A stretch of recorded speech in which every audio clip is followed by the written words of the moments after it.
Hey, welcome to Incline, and here we have a different kind of example of the same thing again, a rolling object. In this case, the rolling object is coming down an incline, and the question is, will this rolling object, this wheel, this what we call a solid cylinder, will it slip or will it roll down the incline? And that, of course, has a lot to do with the coefficient of friction between the wheel and the surface, how steep the incline is, and whether or not the torque caused by the friction between the wheel and the incline, is it sufficient to keep up with the acceleration down the incline?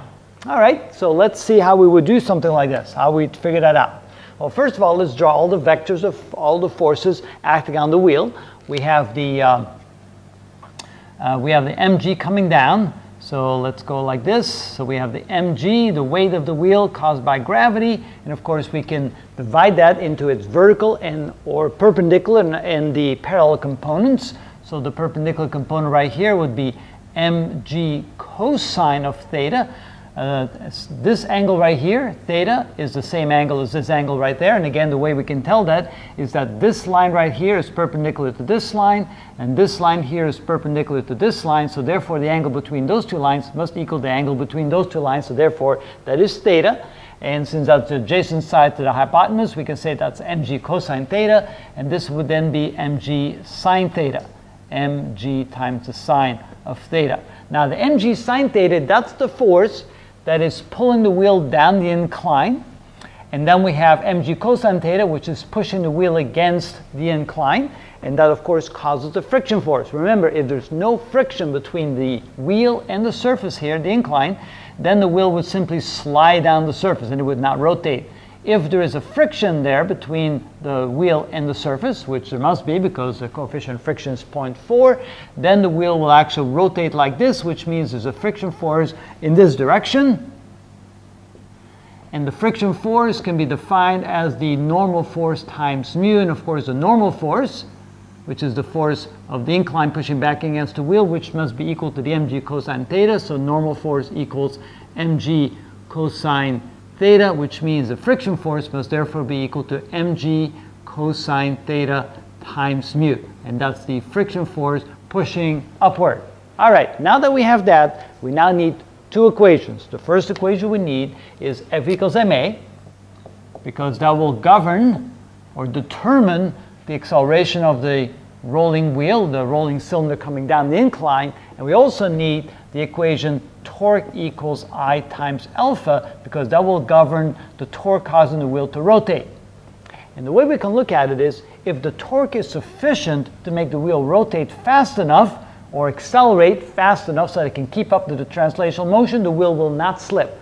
But if the torque is not sufficiently large to cause the angular acceleration to be large enough to keep up to the translation acceleration, then the wheel will slip. So what we're going to do is we're going to try to find what the maximum acceleration is that this torque can provide for the angular acceleration, and compare that then to what the force then needs to be to push the wheel downward. Of course, you need to have a maximum force there. If the force is any greater than that, then the wheel will accelerate too fast and the torque cannot keep up. So watch and see how we do that. Well, remember that torque equals I alpha is the rotational equivalent of Newton's second law, F equals ma. Instead of F, we use torque. Instead of mass, we use the moment of inertia. And instead of linear acceleration, we use angular acceleration.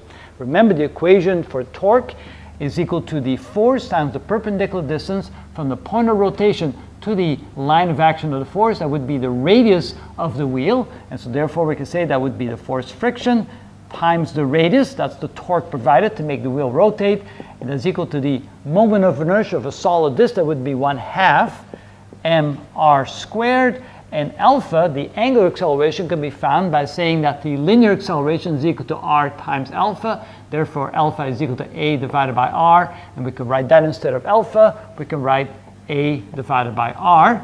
And then notice that this r cancels out that r, and this r cancels out that r. So we can say that the friction force, and we can say the maximum friction force that can be provided by the friction between the wheel and the incline is equal to 1/2 mass times acceleration, which then becomes the maximum acceleration that the torque can provide.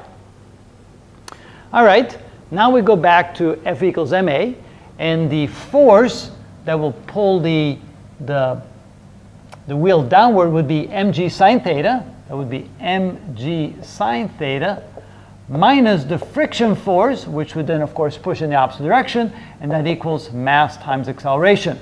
So what we're going to do is we're going to find the maximum force. So this is the maximum force that this can be, so I'm going to call this F max. So this is F max. Well, no, I can't call that F max because that's going to be the difference between the maximum force caused by mg sine theta and the friction force right there. So let me write it then. F max, the greatest that this force can be, minus the friction force is equal to m times a. And remember that the friction force is 1/2 ma. The friction force can also be written as mg cosine theta times mu. It doesn't matter which one you use for friction force. You can use this or you can use that. This looks easier, so let me use that. And if you're not sure if you can use this as well, after I finish it up, you can go ahead and try to plug that in and you'll get exactly the same value. It works either way. So maximum force, F max, excuse me, minus the friction force would be 1/2 ma, and that is the maximum friction force that the torque can provide. So that would be the maximum acceleration equals m times a, and so therefore F max is equal to, when we bring this to the other side, that becomes a plus 1/2 ma, plus a whole ma, that would be 3/2 ma, and so that would be equal to, actually what I need to do here, in order for me to find that, I need to find what the maximum acceleration is that can be divided by this maximum force. So what I need to do actually here is I need to solve for maximum acceleration. So I can say A max is equal to 2 times the maximum friction force divided by the mass. So put the 2 over here, take the m, divide the other side, and so we get 2 times the maximum friction force, which would be mg cosine theta times mu divided by the mass. The masses cancel out, so this is equal to 2 times g, which is 9.8 meters per second squared, times the cosine of 45 degrees, times 0.4, and so the maximum force that can be supported by that torque is, let me use my calculator, so 2 times 9.8 times the cosine of 45 degrees times 0.4 equals, and it's 5.54 meters per second squared.